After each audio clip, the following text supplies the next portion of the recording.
lavalier na may na wired. So para ano, kasi nakaharap ako ngayon sa electric fan. So, lagyan natin siya ng muffler. Ano tawag nito? Air muffler. Don't know. Not sure. Basta pangharang siya ng hangin. Hello mga Fruitful, this is Fruitful Guapo Man and welcome back to my channel. In the image of God he created him. Male and female he created them. God blessed them and said to them, Be fruitful and increase in number.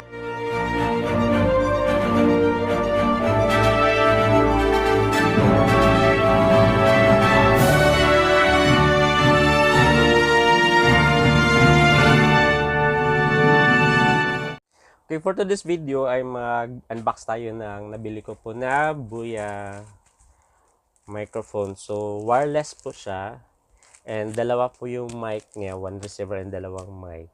And guess what? Nabili ko lang siya ng 1,085 pesos. Ang original price po nito, kung i-check po niyo sa mga online shopping app, ay nasa 4,100 plus. And ang single microphone niya ay nasa 2,000 plus. Ito ay 1,000 ko lang siya nabili. Kasi yung pinakauna kong microphone talaga, ganito siya. Ay nasa 600 ko ata yung nabili. Mga year 2020 siguro po yun. Nung mga bago pa ako nagpa-vlog or ng YouTube channel. So, ayan, Boya 2.4 GHz dual channel wireless microphone system. Ang model po niya ay BY M1V2. So dalawa po kasi yung ano po niya, yung microphone. And iyon, ito po yung Boya. So dalawa po yung microphone. Inopen ko lang, nag-unbox lang ako. Ito siya. Okay. Tararan. Okay, yan. Ang isa po niyan ay receiver. Ang dalawa po niyan ay microphone. Tapos ito, ay meron po itong laman na, alam ko kasi, pangalawang bili ko na to eh. Ayan o. So maganda talaga siya kasi wireless eh. Ayan ang laman nito, yan. Yung charging cable. Tapos ito. Yan, ito naman ay connector sa for mobile para sa mga cellphone. And iba din po yung connector po niya para sa camera. Meron din siyang sariling connector. Ito po, para sa camera. So magkaiba po yung sa microphone. May marka naman. Ito, may smartphone. And then, meron po siyang, anong tawag nito? Basta para hindi maano po yung hangin. Tatlong charging cable. Type C. Buksan natin to. Ito. So, ito sa taas. Kung makita, walang ano dyan. So, ito ay receiver. Ito yung kukonek natin sa cellphone. Ayan. Diba may butas-butas? Yun yung microphone. And ang isa, microphone din yan. And dito ilalagay yung para sa muffler ba yun? Nakalimutan ko yung pangalan. Basta pang ano siya na hindi yung ano ng hangin. Itong power, ito na din yung mute. At pag ma-on yan, baka lubat. Yan. Pag ganyan, blue po yan. Nagbi-blink. Hindi pa po siya nakakonect. So, ito microphone ulit. And ito yung power. Ayan, blue po yan. And ito yung receiver. May power din dito sa gilid. Ayan. Pag nakakonect sila, mag-steady po yan. So, steady na po yung light niya. And ang gagawin natin, kukunik natin siya sa cellphone. So, gagamitin natin yung may cellphone ano. Ito. Dahil iPhone po yung gagamitin natin, kailangan natin ng ganito. 3.5 mm to lightning. Ito po yung para sa connector to connector sa sa cellphone. Ganyan. May nakalagay naman microphone, ibig sabihin dito siya ilalagay. Saksak lang siya dyan. And then, kukonek natin sa cellphone. Ayan, dyan. So, yan. Ready na po yan. Pag naka-mute yan, magre-red yan. And meron din po siyang noise reduction. Ito.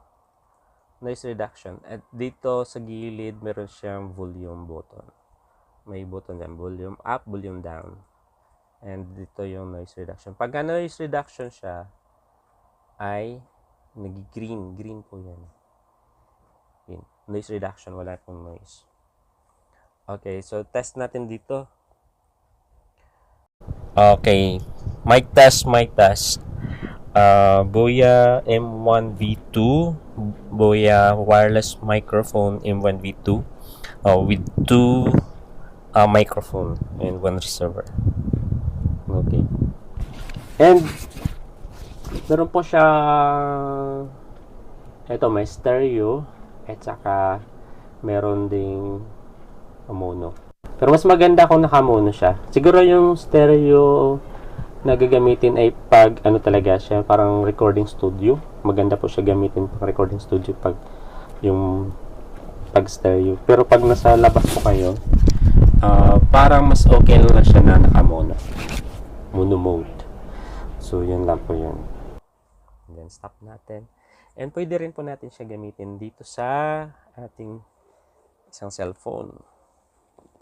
So, pwede yung isa lang yung gamitin natin kasi yung pagdalawa, parang pang-convo pag may nasa talk show ka, yung parang nasa yung katulad ng mga channel ni Tony Gonzaga, saka yung sikat sa Bisaya, si Chito Samontina, the proud Bistak boy. Ayun, di ba?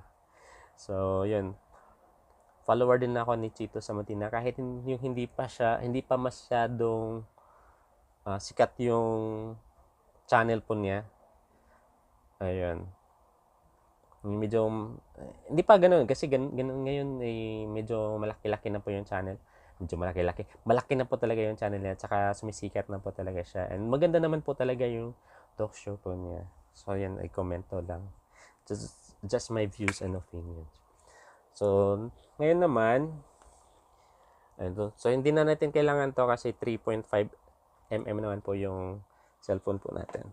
And pwede na isa lang po yung gamitin po natin. So, patayin natin itong isa. So, di na to gagamitin. Tanggalin natin. So, wala nang cut-cut to para mabilis na tayo. Yan. Okay. Connected na. And then, ito na yung gagamitin natin. Hello, mic test. So, yan ay naka-noise reduction. Naka-noise reduction po siya. Noise cancellation, noise reduction. And then, yan. So, siguro mas maganda lagyan natin siya ng air muffler. Ito lang din na kasi madali din to siya masira pag hindi maganda pagkagamit. Yung pagtanggal niya. Kasi yung last ko, ay yung una ko, pinahiram ko tapos pagbalik, balik na yung isa dito. So, hindi na siya magagamit. Medyo nasaktan ako. It hurts. So, ito, ayusin lang paglagay. Yan, pag ganyan, ayan ako na siya. At ito ay clip. Naka-clip po siya. Pwede po natin siya i-clip dito. Ayan, ganun. So, hello mga fruitful, and this is Boya microphone. Wireless microphone. Model BY-M1V2. So, ito ay dual lang yung mic. So, ayun. So, yun po yung sample. And pag lagay natin ng, pag naka-noise reduction, pindutin lang natin yung button natin dito. Mag-green po siya. So, ito po yung noise reduction. So, yung noise reduction ay maganda po siya pag nasa po kayo, nasa maraming tao. And medyo, dahil naka-noise reduction siya, medyo affected lang din po yung sounds po niya. Pero okay naman. At talagang ano, mawawala, hindi maririnig po yung ingay sa ano, sa paligid po ninyo. Kung nagsasalita kayo, so naka-focus lang siya sa kung ano yung pinakamalapit na voice or sound na pick up po niya. And ito naman pag walang noise reduction. So ito po yun. Pag walang hindi siya naka-noise reduction. So far, satisfied talaga ako niya. Imagine, bumili ako ulit. So pangalawang bili ko na to. So maganda siya. So yun lang. And when makikita nyo po dun sa may link po ito pag gusto nyo pong bumili sa isang online shop. Hindi po ito sponsored. Yun, pwede kayo mag-click dyan sa mga nakatag. Ayan, pag bumili po pwede. So, yun naman po para po for today's video.